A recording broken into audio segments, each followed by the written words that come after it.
Additional consideration paid for by the following. Ohio Neck and Back Pain Relief Center, Scott M. Gray, D.C., across from the Marion Center between TSC and Kroger. For further information, dial 740-386-6580. Also located on the net at goodbackbadback.com. That's goodbackbadback.com.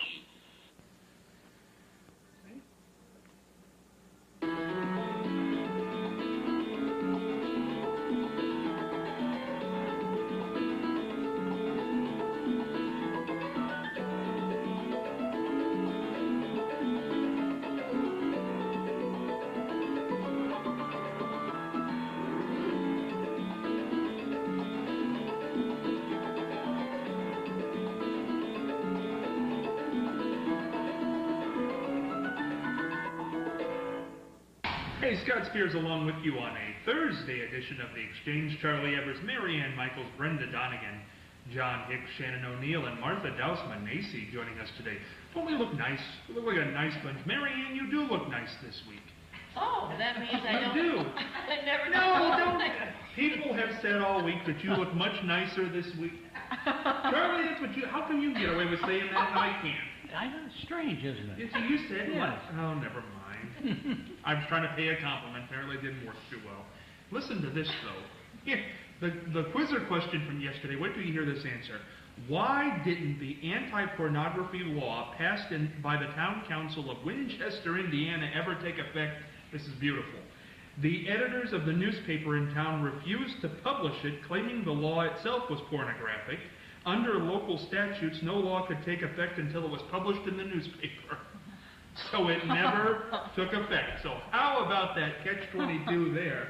Let's head over to Charlie Evers, follow that with fascinating facts. That's interesting. You know, there are a lot of things that cannot take effect until they're advertised in a publication of wide circulation. That's right. Such as your local newspaper. And it costs governments a lot of money every year just to advertise. We've got a meeting coming up in 2 weeks because our horses are lame and we got to give them enough time to get our people into the meeting. That's what, you know, that's my pet peeve. The fact that meetings, legal meetings, are always scheduled like 2 weeks or 30 days apart because it takes that long to get in from the other end of the county because we're riding a horse and wagon. Really, that law, it hasn't changed in all these. We got to modernize our government system. Yes. Well, and it costs so much money because all of the wording is so legalistic. Oh, yeah. I mean, they could say less in Right. quite a few less words. And now they're saying Say it's more, that as they much. may go to the internet with a lot of these legal things. Well, that would be good. I think that's a modernization. Yeah. Because who can say if something's widely published? I mean, newspaper circulations in the... Well, the newspapers will go out of business if they lose their legal advertising. You know what? I don't understand this. This is totally off topic to what we're doing here on the show today. But why is it newspapers put all their local, the stuff that's local to them, on the internet?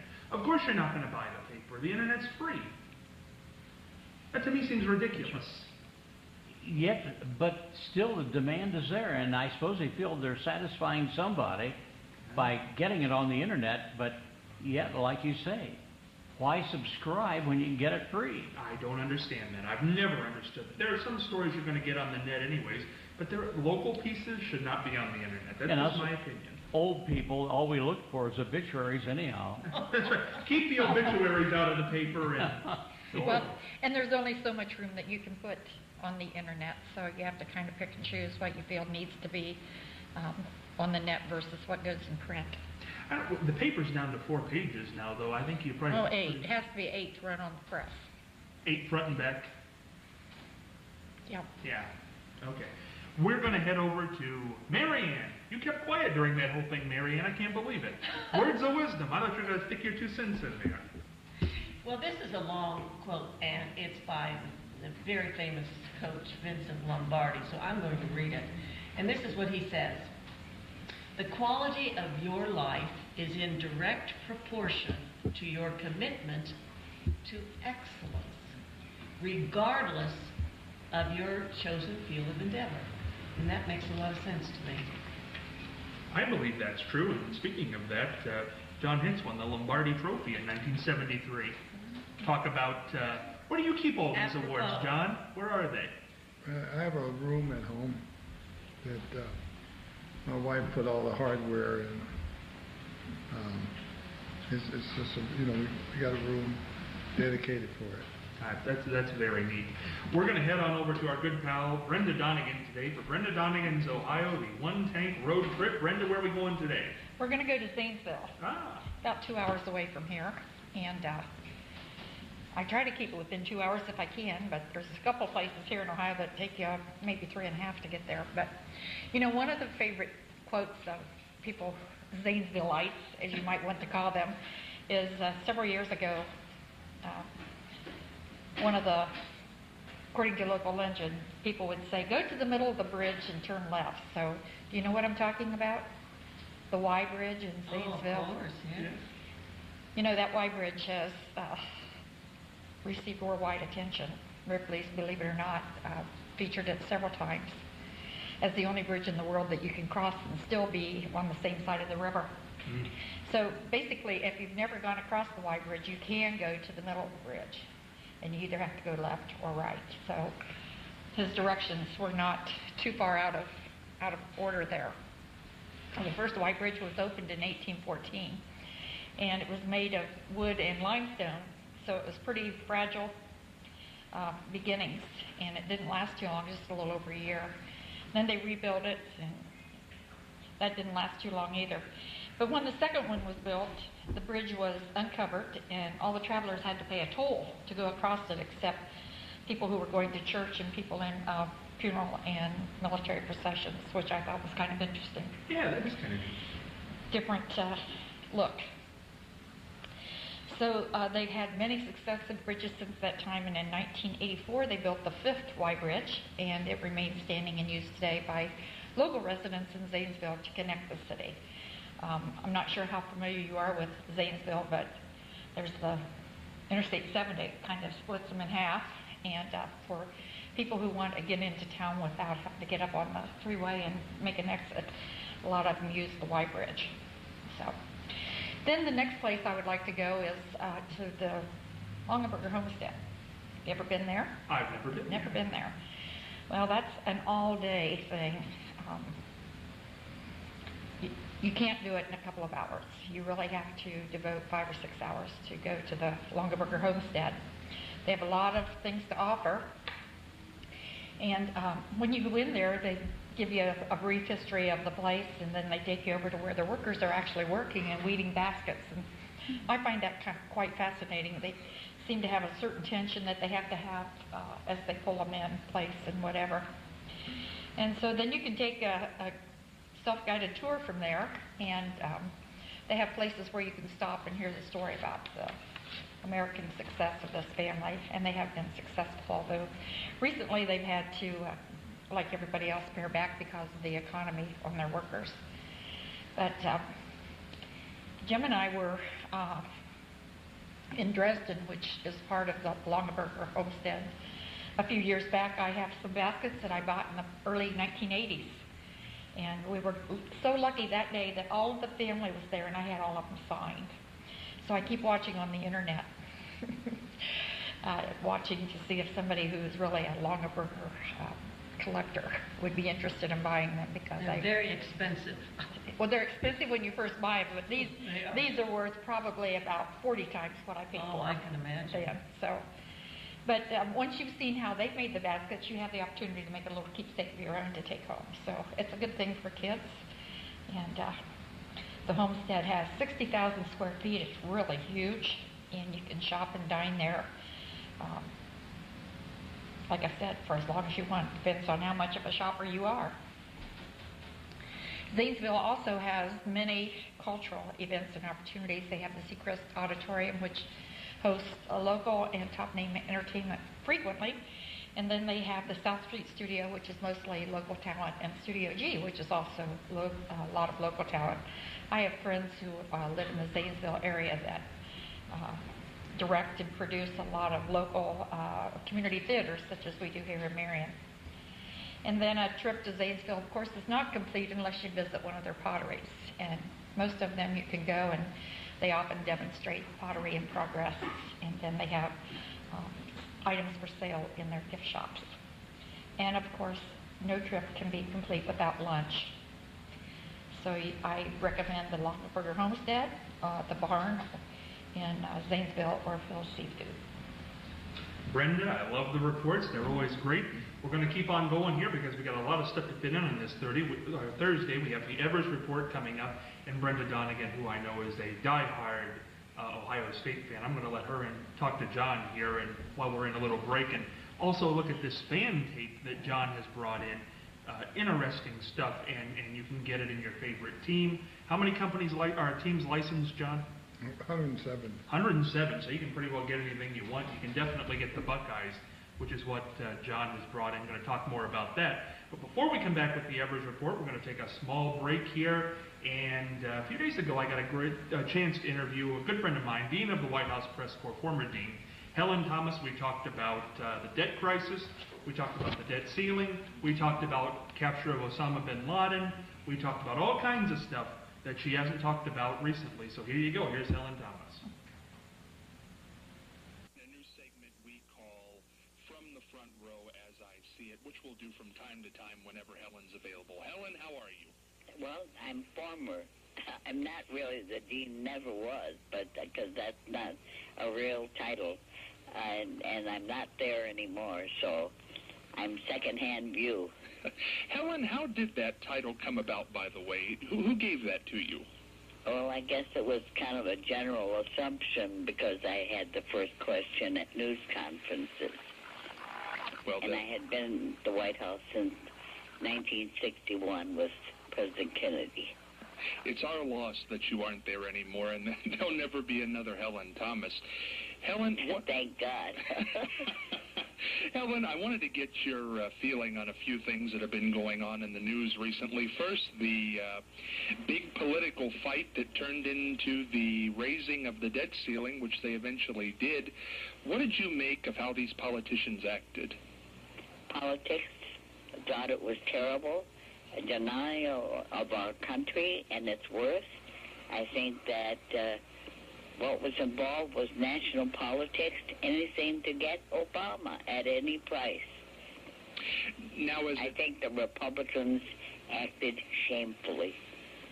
Now, for lay people who are listening to this, and you being a Washington insider for so many years, what exactly, in your eyes, did the Republicans use this to get Obama? How did they do that? Well, they brought the shame of our country being downgraded.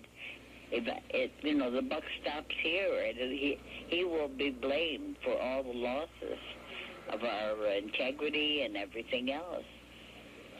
For those of us who are here in the Midwest, what does this credit downgrade really mean as far as a country goes? How does it affect how the rest of the world views us?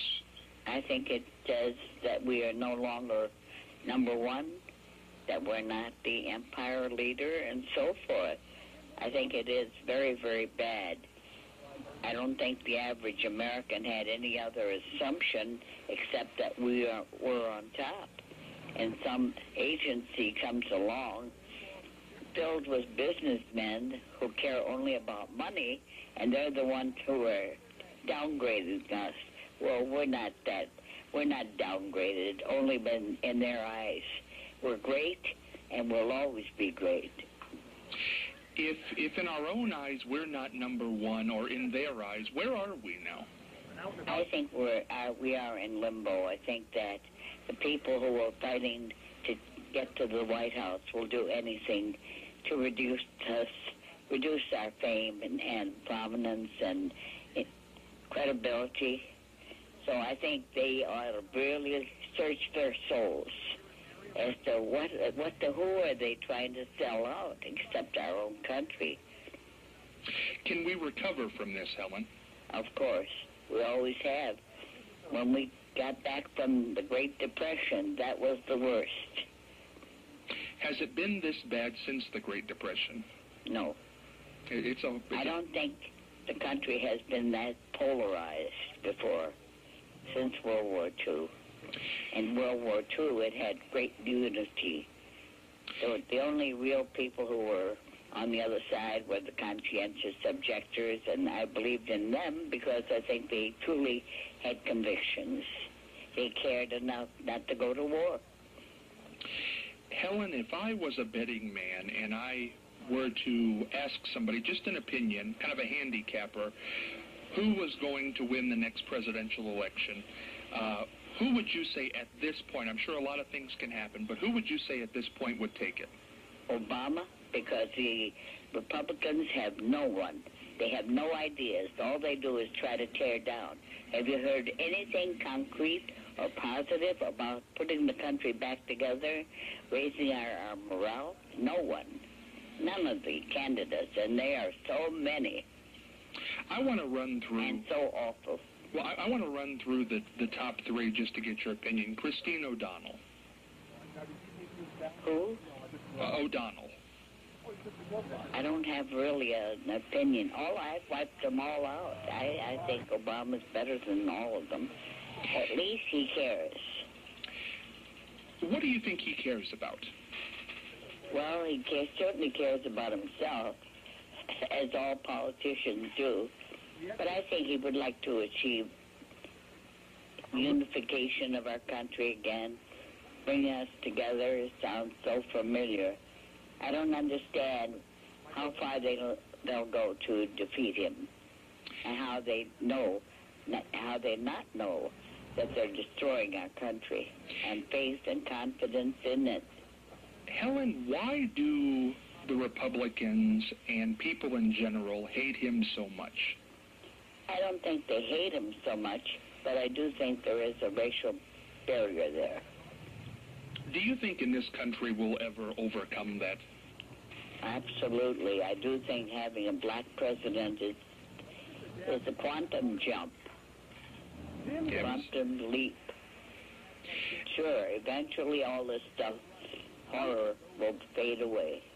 Helen, we're approaching the 10-year anniversary of 9/11. First of all, where were you when that happened?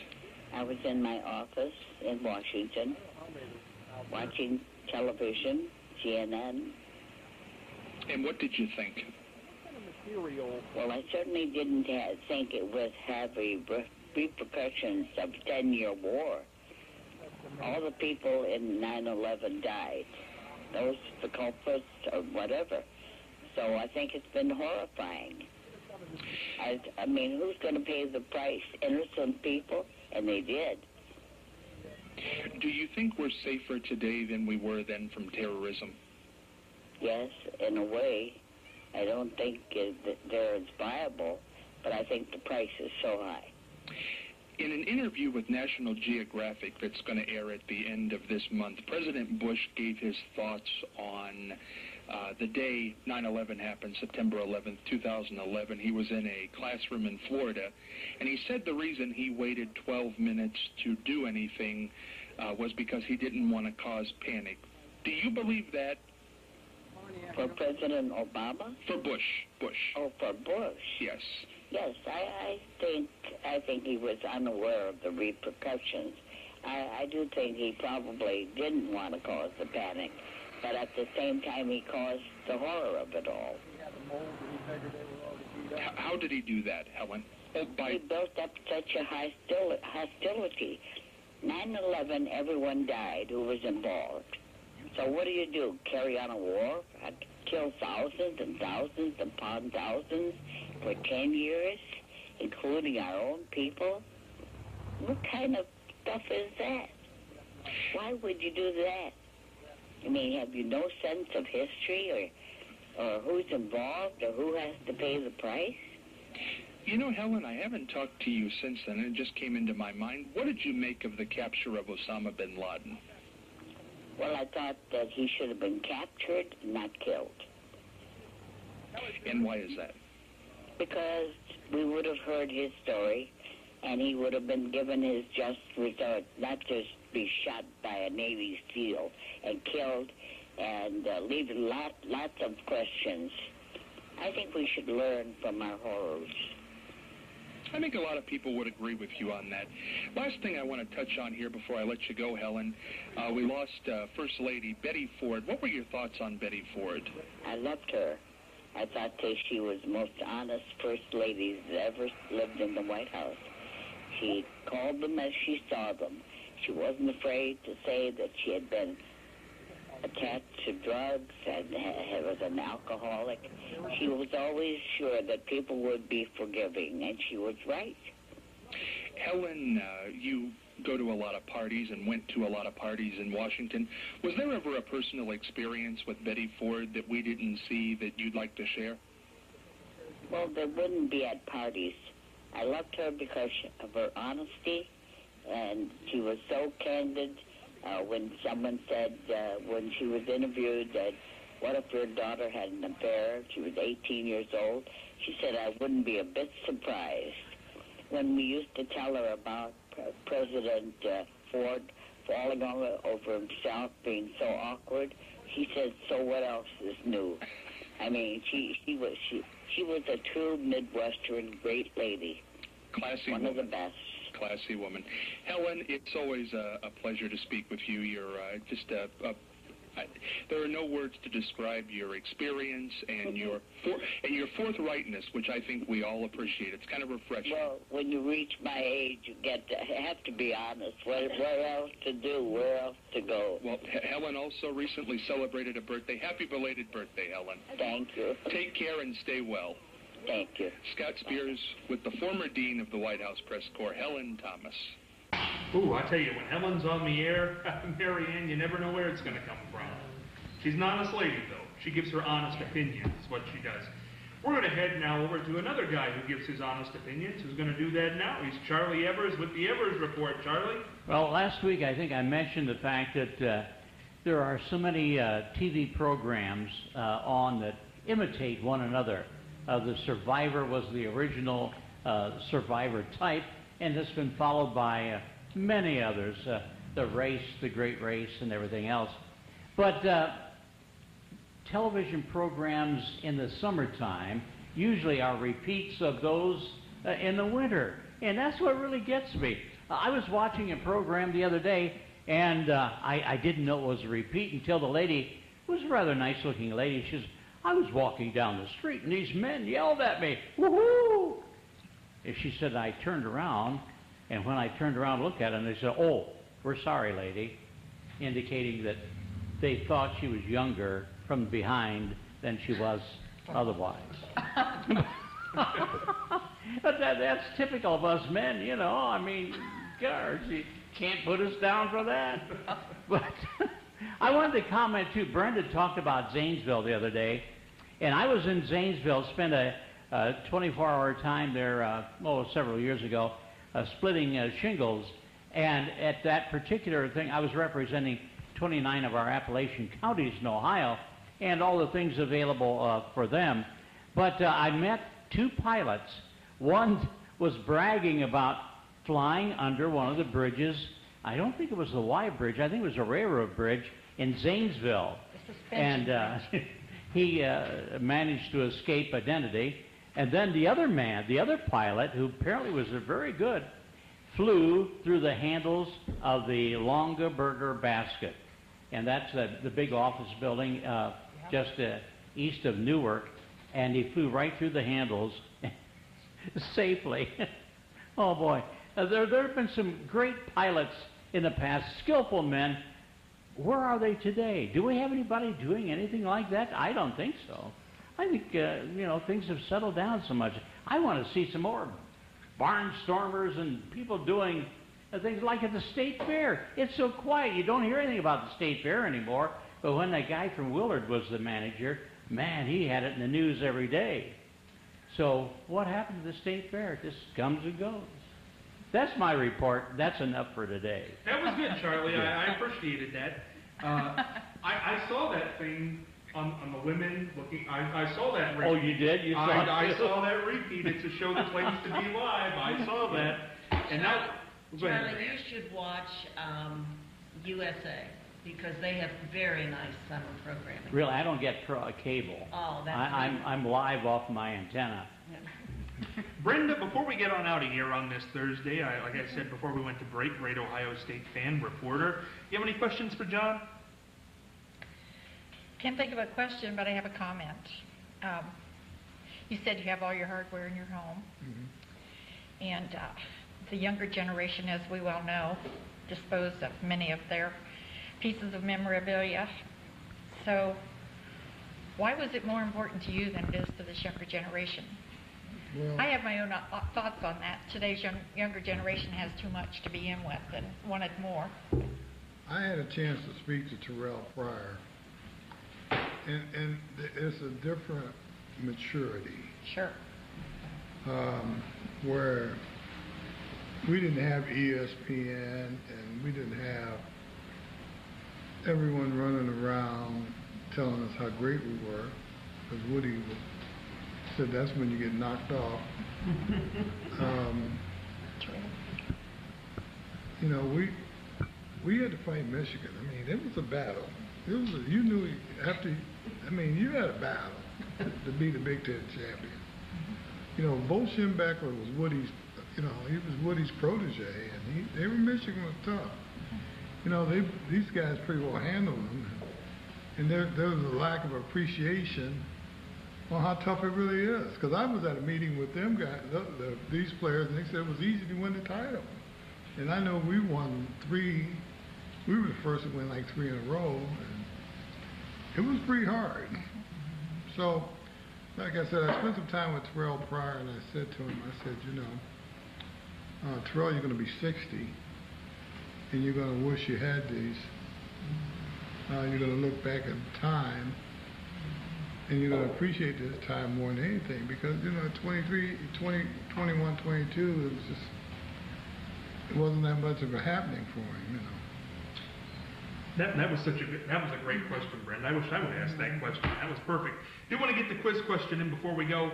Really quick, what was the name of the ship that was supposed to accompany the Mayflower on its historic journey across the Atlantic in 1620? Charlie, Marianne, any guesses real quick? The Newport. Yes? Any guesses? No. None? We're going to get it at the top of tomorrow's program. Go to the Exchange, Marianne. See you on Friday.